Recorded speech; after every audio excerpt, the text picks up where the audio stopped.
This is BKL Nightly, the Buffalo Game Day Recap Edition. I'm Thad Brown, along with Caleb Carr. Bills knock off the Steelers 26-7. A lot of good stuff to get to from the Bills in this game, offensively and defensively. Joey Bosa probably the play of the game. A lot of different ins and outs in terms of what really got this Bills team going. And Caleb, one thing I want to start with is something that I was kind of surprised was talked about in the locker room apparently after the game, and that's the play late in the first half where Josh Allen slid and got hit by Patrick Queen. And you and I both thought it should have been a late hit. The broadcast thought it should have been a late hit. I think most Bills fans would agree. Yeah. It wasn't the worst in the world. I can understand it not being called. It wasn't a hit to the head or neck area. So you get away with avoiding a 15-yard penalty that way. But apparently the Bills in the locker room said that got them going emotionally. Now, look, far be it from me to tell the Bills how they felt during the game. But it wasn't like the Buffalo Bills scored a touchdown after that play. They got stopped on a field goal. They were going to go for it on fourth down, but jumped offside, or it was a false start, backed up, kicked a 3. And then the play that really got the Bills going, at least on the field, was a sack fumble that wasn't Joey Bosa doing anything dominating. It was a coverage sack. Give Joey Bosa credit for making the play, but none of that is anything that I would equate with, look at the Bills getting the juices flowing. To me, it was just good defense. You won down the field. Your pass rusher got to a quarterback, and you forced a fumble and scored. Yeah, Give me your take. I find it hard to, again, I don't want to be the judge of what gets them fired up and what doesn't, but I find it hard to believe that, to start the third quarter, they were still thinking about that was the thing that was on the top of their minds. Now, maybe it was. Maybe they went into the locker room and Sean McDermott was looking at the first half and was like, dude, there's nothing out there. Right. Like, we're not getting anything. And he was just like, hey, guys, remember when he hit Josh Allen? We hated that, right? Yeah. And then everyone was like, yeah, and they went out there. Maybe, I don't know. Who knows what happened? But I think it's more likely that it just got them fired up in that moment. And then that maybe grew into, a motivated halftime speech. And then that grew, off of that stemmed one good, really, really good defensive play. And then all of that combined was just kind of like, okay, now we're off. Now we're good. Now we're going. Yeah, I agree with you that it's just, it's tough for a play like that where they then get a field goal and then they go to the second half. They go into the locker room at Sit through a halftime, a 13-minute halftime. Exactly. I find it hard to believe that high energy from that one play kind of went through all the way and was the main factor. But I do think that it probably definitely, had a contribution. I agree with that. There's no doubt that it seemed like Sean McDermott said the sideline went a little bananas after the play. So you can definitely believe or reasonably understand why the juices got flowing there. Calling that maybe the turning point of the game feels a little much to me. But let's talk about the play itself because that was 100% the turning point of the game, the Joey Bosa sack. To me, this was a nice microcosm of what the Bills did best, I would argue, in the game period, but certainly on defense. And that is the coverage down the field felt ridiculously good all night long. Going to have a good time watching it on the All-22 the next couple of days. But there were many times when Aaron Rodgers, a guy who has no interest holding the ball for any length of time because he's 40 whatever and he's a smart 40 whatever, in that you don't want to be taking on these 25-year-old giants who can run 4 whatever 40s. And yet he was in there dancing around, trying to find time, escaping the pocket. The Bills or the Steelers rolled him out a few times early in the game. It felt like the Bills did a lot down the field. And even on that play, one of the things that stuck out to me, Cole Bishop ends up one-on-one with DK Metcalf on that play and takes him away. Now, it might have been a situation where Metcalf could have gotten a throw if Aaron Rodgers gets it over the top, but he's dealing with so much garbage back there and nothing really being available that whatever Bishop did was enough. The Bills won in the secondary and with the linebackers today, and that to me was the number one part of this game, at least on defense. I completely agree with you. Now, I don't want to get too, like, when we look forward, I know we're talking about kind of this game, but when you look forward to the rest of the season and you look at the state of the secondary, I don't want to get too excited because this Steelers wide receiver group court, it's not anything to write home about. It's not Jamar Chase and T. Higgins. It's not. But it's still DK Metcalf, who, although he doesn't look as good as he probably did in his prime, which was a few years ago, he's still a very talented wide receiver. And it's, guys like Calvin Austin and Roman Wilson who have shown at times this year that they're capable of being good, wide receiver 2, wide receiver 3s. Neither of them had a catch tonight. They locked them down. DK Metcalf only had 3 for 32 yards. The biggest yardage from a receiver, well, it wasn't even a receiver. It was Darnell Washington, their tight end. He was the guy that got, and that was all on one drive, I believe, 2 catches. So I thought they did a really, really good job. It doesn't matter. Like I said, the receiving corps isn't anything crazy, but they're still an NFL group where when you hold them to 117 total receiving yards, that's pretty good. That's something that you should be proud of. But talking about that play, Joey Bosa, like we said, he didn't do anything insane on that play. He kind of it was a coverage sack. The offensive lineman can only block a guy like Joey Bosa for so long, but he made the most of it, which is something that, especially these last few weeks, we haven't really seen Bosa even have opportunities to make a play like that. So it was nice to see him have that opportunity, make the play, and then Christian Benford was just in the right place at the right time. And again, he made the most of his opportunity, took it to the end zone. And that really was the turning point, especially because Aaron Rodgers was out for the next drive. And that led to another an interception, Christian Benford interception, and that led to another Bills score. And from that point, it just felt like Buffalo's got this. I want to get to the Joey Bosa part of this in a minute, but going back to the coverage part of it, yes, the receivers weren't good, but the Steelers this year were top 7 in terms of tight end production with both receptions and receiving yards. They also have the second most tight end touchdowns this year.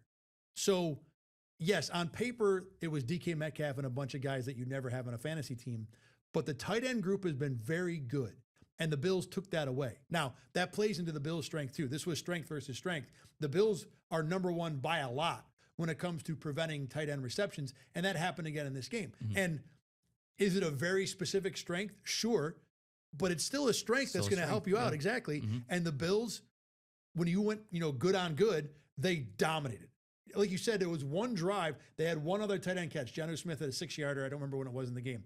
Irrelevant. Yeah. It was one drive where the Steelers did anything. And I think that was the drive where they failed on 4th down. We'll get to that play later on too. So when the Bills needed their strength to win, their strength won. And the Bosa part too, I want to talk about because you're right.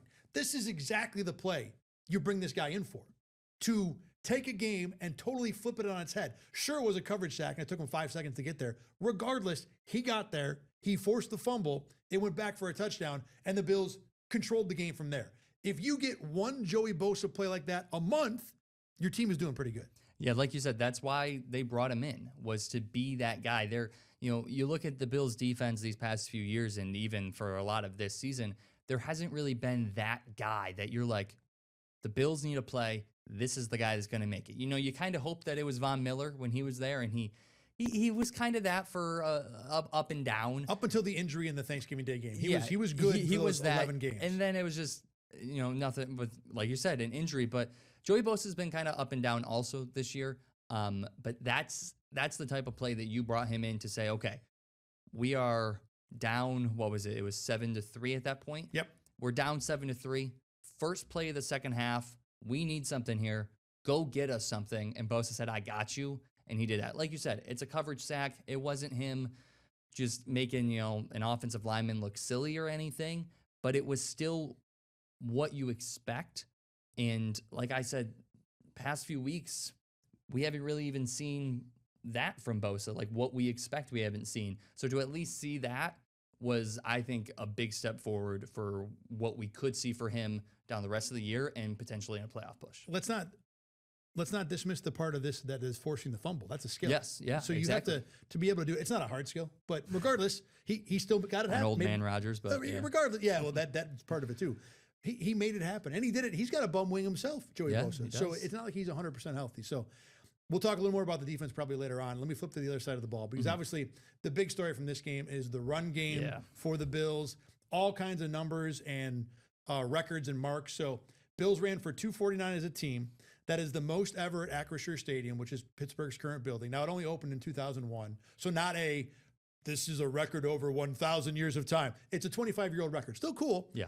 It's the most Pittsburgh has given up to anybody in 50 years. The last team to do it was, ironically, the Bills, who ran for 310 in week 2 of 1975. O.J. Simpson had 227 of that. I think most people have heard of him. James Cook had 32 rushes attempts, most of his career. That's actually 13th all-time in Bills history. There have been 12 more. It's not happened a lot in the 2000s, as you might imagine, but Fred Jackson had 33 carries in 2010. The Bills averaged 5 yards a carry. It wasn't just James Cook. Ray Davis had 62. Josh Allen had a number of big third down carries. And most of all, the Bills did all of this with 2 backup offensive tackles in this game. Caleb, the run game is still the fastball, and the fastball in this game was really fast. Yeah, and I think, like you said, the most impressive part about that is that you're down guys. You're looking at this O-line. I mean, I went, I'll be honest, we did predictions earlier this week. And I think I was the only one that predicted Pittsburgh was going to win because I was so down on Deion Dawkins and Spencer Brown being out. I was like, those are the main 2 guys. Them not there, that's going to affect, especially against a Pittsburgh team where they're going to want to run. That's going to affect that big time. It didn't affect it at all. If anything, they did better without them out there. It was insane. James Cook looked great. Like you said, Ray Davis, I like the fact that they're getting him more involved. I think that's really important, especially as we get further and further into the season to keep Cook healthy. And then Josh Allen, like you said, making a few big plays. One of those being a touchdown run that the offensive line kind of pushed him in, but his 76th career rushing touchdown, which passed Cam Newton for most in NFL history. And he's just getting started. He's still got plenty of time in his career. He's going to get to 100. Cross our fingers, knock on wood. But, all around, everywhere, the run game looked great today. Let me get back to the ball carriers in a minute. When you talk about the offensive linemen, though, one of the things that helps is that, especially for Alec Anderson, but I think Ryan Vandermark too, both of those guys are more comfortable as run blockers than they are as pass blockers. Anderson, remember, last year was the guy who was the 6th offensive tackle, or the 6th offensive lineman, 3rd tackle, who played 150, 200 snaps. So he had plenty of reps as a run blocker and is pretty darn good at that. So you allowed those guys to still operate from a position of strength. And especially because who they're going against too. You do not want to let Alex Highsmith and J.J. Watt pass rush on you. But if you make them, TJ Watt, I'm sorry. Okay. Wrong Watt. My apologies to the family. Close enough. Exactly. You do not want to let them pass rush on you, but if you can make them play run defense, certainly they like it less, but they're less talented at it. So all around, the run game was going to be a better way to approach not having both tackles in the game. And you need to have the game situation to do it. If the defense didn't play well and they were down 17-3 at half, you're not probably running the ball as much as you did in the second half. But regardless, the point I want to get to is that this was a really good Joe Brady game plan. That he not only came up with a way to take his backup tackles and make them more comfortable, he made the Bills' fastball as good as it's been all year. And then on top of that, even the passing stuff made sense. It was quick. It was out of the pocket fast. You didn't give whichever Watt brother it was and Highsmith an opportunity to pass rush. So of all the people getting flowers from this run game, I think Joe Brady's got to be close to the top of the list. Yeah, they came into this game not only saying, hey, we got to focus on the run game. They came in saying, it's a run game. That's it. We're just going to run the ball. I think Allen finished with 123 passing yards. Yes. And like you said, most of them were very quick. It was very rare that we saw Allen back there for more than a few seconds. I think I made the point during the game that it was, if he was looking downfield at all, it was one read and then dump it off to Cook out on the side out of the backfield. It was very rare that he was going 1, 2, 3 reads. It was one, then go. And a lot of the times the first option was outside. Little dump offs to James Cook I think he was like the leading receiver. He was today, 3 for 33, which is crazy. I don't mind it. Because he's probably the best playmaker outside of Josh Allen. So I don't mind it. Not a big day for the receivers. Obviously, your guys like Keon Coleman, he was back in. Brandon Cooks did get a catch earlier in the game, but those are guys that you expect to make plays downfield, and this just wasn't the day for that. So I'm not too upset about it. But I thought Allen did a really good job of just getting out quick. Dawson Knox had a good day in that game plan as well. With the Josh Allen rushing part of this, I thought the Bills used it in good spots. They were all, I think, except for scrambles, they were all third down called runs. The one for the touchdown, a couple on that drive that led to the field goal in the first half. So when you asked Josh Allen to be a runner, you did it on money downs. There's a part of me that wonders how much you want to rely on that going forward against playoff teams. And I don't know if Pittsburgh's going to be one of those. But when the Bills needed to find something, Josh Allen was unsurprisingly the answer, and they did it on the ground in this game. between him and Ray Davis, kind of taking a little bit of the slack off of James Cook, how much of this do we think is repeatable? Because as much as we want to say, hey, Ray Davis got some carries and that take slack off of James Cook, Cook also had the most carries he's ever had in his NFL career. Yeah. This was because the whole running game was working. And before today, Ray Davis has been mostly a non-factor in the run game. Obviously, if Ray Davis can go 9 for 62, average 7 a pop, you want him to carry the ball more, but that hasn't happened a lot this year. How much of this do you think was Ray Davis actually playing well, or maybe he just got kind of caught up in the tidal wave of this run game dominating Pittsburgh in the second half? I mean, I still do have the belief that Ray Davis is a high-quality backup running back, with maybe a potential somewhere down the line to be like a decent starting back. So I do think that it's, when you use the word repeatable, I do think it's definitely repeatable. I don't think it is consistently repeatable. Like, I don't think we're going to see it every week now. I think that's probably what I'm looking for with repeatable. Like, could it ever happen again? That's I don't know if people want to care about that. Yeah. I don't think this is a thing that we're going to see every single week. Just also because this was such a run-heavy game plan. Like, this was, I mean, it was actually kind of insane watching. It's just run play, run play, run play. And then how they were just able to continually find success in the run game. I don't think we're going to see that again. I think you kind of have to get the receivers involved at some point because, like you said, I mean, Pittsburgh is a very good defense, but it doesn't matter who you're facing. Teams are going to adjust. And I mean, teams that started to adjust mid-season, and the Bills started to find kind of struggles in the run game, and now it's opened back up a little bit. I don't think it's going to stay open. They're going to have to find other avenues. But to be so dominant in a game like this, I think tells me that even if you have to go other areas, your run game is always going to be strong. And that's what the Bills, I think, need to rely on. Yes. You know, if you want to talk about something to pull from this game and to say, you know what, this is the reason why I feel a little bit better about the Bills, it's the fact they were able to have this run game in the back. And I think we've known for the last 2 years this is possible. This is not a shock.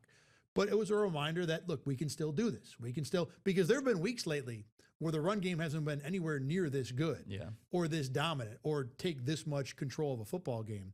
So the fact the Bills prove, yeah, we still got this, I think is certainly encouraging. Let's talk about the receivers for a minute.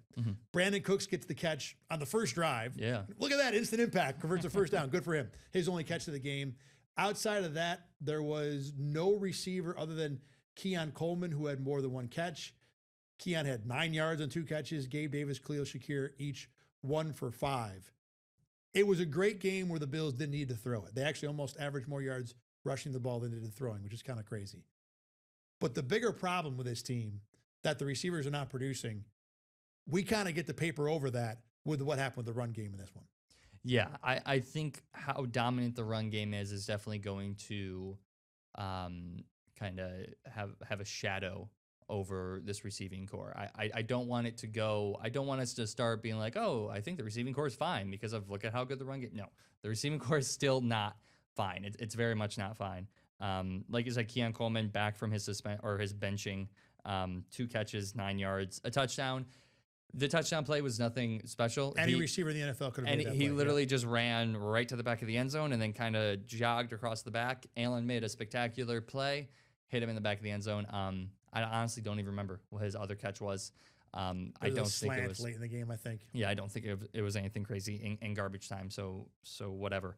It was also for 1 yard, by the way, because the touchdown was 8. But when you've got 2 running backs leading the team in top 3 in the team in receiving yards and receptions, I think that's good for this game with this game plan, because the game plan was we're going to utilize the running backs, whether it's running the ball or out of the backfield, catching the ball, making plays upfield, getting them into open space. James Cook had a few really nice, open space. Josh Allen said in the post-game press conference, it's not often that James Cook gets tackled by the first guy. And when you have him on the outside, that gives you that opportunity to break one. But just looking forward, I'm still very concerned about what these receivers can produce downfield. To be fair, Dalton Kincaid and Josh Palmer didn't play in this game. Certainly Kincaid has been a primary part of this passing game. And the Bills didn't need it. They were running the ball so dang well in the second half, it didn't matter. But there was a whole first half. And you and I were talking about it watching the game where it felt like the Bills had next to no answers on offense. That field goal drive where it was Josh Allen run on 3rd down, a leak out to Ty Johnson on 3rd down, those were the money plays. That was your go-to play in that spot. And yeah, Dalton Kincaid didn't play, but Shakir played. Gabe Davis is now on the 53. He's apparently part of the passing game going forward. Yeah. He played, and these guys didn't have hardly any impact. So the larger problems that we've seen from this team, again, felt like you could just ignore them for today because the run game was so good. And maybe that's how the Bills have to play, that the run game has to be so good that you don't have to worry about this part of the game. It's a pipe dream to think you're going to make it through January that way. Yeah. But can you make it through one game in January that way? I think you probably can. But is that the goal, to make it through one game in January? That shouldn't be. I mean, we've talked since the Bills have kind of, encountered their struggles this season. We've talked about what the new goals are. I think obviously in that locker room, the goal is still to win a Super Bowl. Outside the locker room, it's maybe make the playoffs and win a game. But you're definitely not making 3-4 games in January. You're definitely not making a Super Bowl in February if you're focusing 100% on that run game. How cool do you think the Josh Allen record is? Just kind of knee jerk. Like you said, the 76 touchdowns. Yeah, he's probably far from done. That number that he's already broken it before age 30, like he's going to put that number in a place where nobody will touch it. He's going to get up there. He's going to get real high up there. And I think it's also impressive because he's just this kind of archetype of quarterback that we see try to get replicated that just hasn't successfully. It's been Cam Newton and Josh Allen, and that kind of style of quarterback. Those are the only two that have really perfected it. You bring in Anthony Richardson, Trey Lance, Justin Fields. Those are all guys that you were like, that's the next Cam Newton, that's the next Josh Allen, and they've all kind of faded. So the fact that Allen has been so successful in what he's been doing, I really think just attests to how great of a player he is. I see the 76 and it's almost just kind of expected because of what we've seen from him so far. But I'm still trying to wrap my head around just how big that number is, and just like you said, how big that number is going to get. I think the skeptic will fairly point out that a number of quarterback sneaks have been a part of this. Whatever. But the thing I'll say to that is Josh Allen has proven that he is the unlock key in the red zone, which cannot be understated. How much of a cheat code it is to have that guy to finish off runs. And maybe, there's a warning here about the Bills should not try and use that as often as they can, avoid using it, I should say, as often as they can. But regardless, the fact that he can solve that he can make that happen in the red zone might be the number one thing that you go down when you talk about Josh Allen, what he was as a player. The fact he can do that, and he can do it with his arm too, that might be the best attribute he's had as an NFL player. Why is it, my question though is, why is it such a problem if some of his are, 1, 2, 3 yard QB sneak touchdown runs, when how many, you look at some of the top running backs, some of the top running back numbers in history, how many of those were within the 5-yard line, were short runs where they just powered up the middle? It's a fair point. I mean, if we're going to say that to quarterbacks, we got to say that for running backs too. I think we look at it as that's the running back's job. And also he starts from further back, so there's more time for the defense to play. I think the quarterback sneak kind of feels like a cheating play. It's not, but you know what I'm saying? That I do. The I do get what you're saying. Forward. I'm just trying to argue. Yeah. The other thing too about that run, and I want to bring this up real quick, I really hate that play where the offensive lineman push. Yeah. Just my point of view is when a running back is, say, 5-6 yards downfield, like Josh Allen was, when the offensive linemen get there to push, they get a head of steam to get there and push that player from behind that the defense cannot match. Defensive linemen would have to run around to the other side of the pile and then take all that momentum and flip it around. There's no way you're going to be able to match that. That is such a, you want to talk about a cheat. That is such a cheat play for the offense, because the only way the defense can really stop it, other than getting the guy to the ground, is by flying in and taking out knees, which no one with a heart wants to do, a heart or a brain, frankly, wants to do in an NFL game. So not that that's not even part of the Josh Allen record. That's just a general football thing right now that I've really come to kind of hate that play. I think the other thing about those type of plays that we spoke about during the game was when a guy, it doesn't matter if it's Josh Allen, it doesn't matter who it is, when a play like that happens and the runner is kind of lifted into the air a little bit by the O-line, that always makes me nervous that, all it takes is him to come down on an ankle weird or someone to come down on his ankle weird. That's all it takes and his season's done. So that always scares me a little bit. We haven't seen injuries like that too much in the NFL, but it seems like a type of play. I think you made this point. It seems like a type of play where there should be more injuries. And it might only take one to get people to change. I really think they should take that out right now. Let's go back to the defensive side of the ball. Other guys who impressed. The Greg Rousseau tackle on the 4th and 2 run was one I wanted to spotlight because, frankly, that's a play the Steelers should have no business running because I've seen Rousseau take that away 1,000 times. The Bills love to collapse their defensive ends on short runs because Rousseau is so long and so strong. He stays in front of the block and can get in the way, and he absolutely smothered that play. Kenneth Gainwell, I'm pretty sure, had the run on that one, had zero chance. And as a larger point, the Bills' much maligned run defense, 18 carries, 58 yards, 3.2 a carry. Because of how big the run offense was, it won't get the shine it deserves. But the Bills' run D was a really big part of keeping Pittsburgh in the ballpark until the run offense figured it out later. Yeah, that play was huge. And that's kind of, like you said, that's Ben Rousseau's bread and butter his whole career. That's kind of just been what he does. And he's kind of been that guy this season and even this game where you're not going to see him make too many big splash plays. But when he does, they're impactful. I mean, if Pittsburgh converts that 4th down and they're able to put in a touchdown and a 2, it's then an 8-point game. I think if they get it now, and there's still 10 minutes left. Even if they don't get a 2, it's a 9-point game with 10 minutes left. Plenty of time for them to get two possessions out of it. So that was a huge game. And then the offense was able to just, because they got the ball back, they were able to just waste 9 minutes off the clock. And then by that point, they put up another field goal, make it a 19-point game, and it was just game over at that point. So that really was the game-sealing play right there. Obviously, some of the runs later down or maybe the field goal or whatever, those are the technical game-sealing plays, but I do believe that tackle for loss on 4th down by Greg Rousseau was the point where, okay, game's over. Bills as a team prevented 6 of 9 third down attempts by the Steelers. It's big. Stopped 1 on 4th down. 18 minutes of possession time for Pittsburgh in this game. The numbers for the Bills defense, just top to bottom, were really, really good. And look, Pittsburgh is not very good at much, so this is not even defensively, offensively taking a great team and stopping them. But regardless, they're still an NFL team at 6-6. This is not the Jets or the Saints or the Giants. This was a decent team in their building too. So this was a heck of a performance by this defense. One of the guy, Shaq Thompson, team leader with 9 tackles in this game. Is Shaq Thompson, real quick, a guy that you might want to see play more no matter what Terrell Bernard's health status is?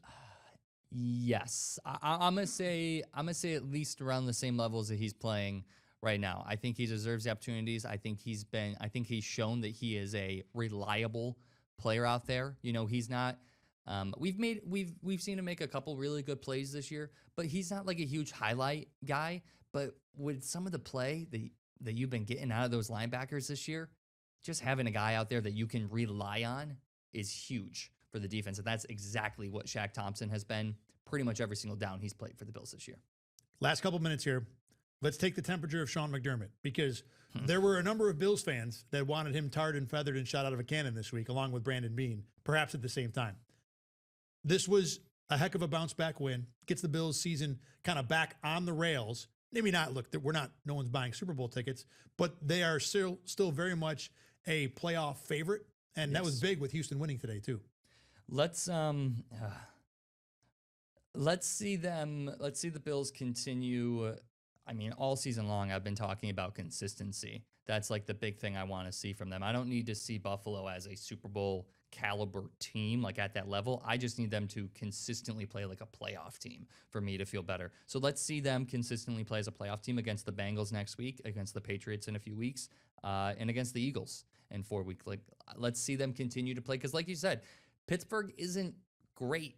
They're 6-6. They're kind of middle of the road. They've had their ups and downs this year, but they're not this team that you're like, we just dominated that offense. No one really cares. Let's see you dominate the Joe Burrow Bengals offense, and then we'll have a conversation. I don't think they'll dominate that offense, but if you can win that game, and let's say you play this game, but kind of in reverse, where you don't really take away the passing offense, but you can win it. Keep in mind, the Bills don't have a 2-game winning streak this year that doesn't involve the Jets or the Dolphins or the Saints or the Panthers. Pittsburgh and Cincinnati in back-to-back weeks. That'd be good. That, to me, is a consistent, okay, we're back heading in the right direction. And this is still very much a team that's been able to put together big runs at the end of the year. All right, that's going to do it for us. For Caleb Carr, I'm Thad Brown. We'll be back again on Monday with another edition of BKL Nightly. Remember, this show is on YouTube, Apple Podcasts, and also on Spotify. Thanks to Caleb for being a part of this. Thanks to you for watching. We'll see you later. Get the Rochester First streaming app today for everything you love from News 8 On Demand, plus exclusive shows you won't see anywhere else. Search ROC and download for free on Roku, Amazon Fire, and Apple TV.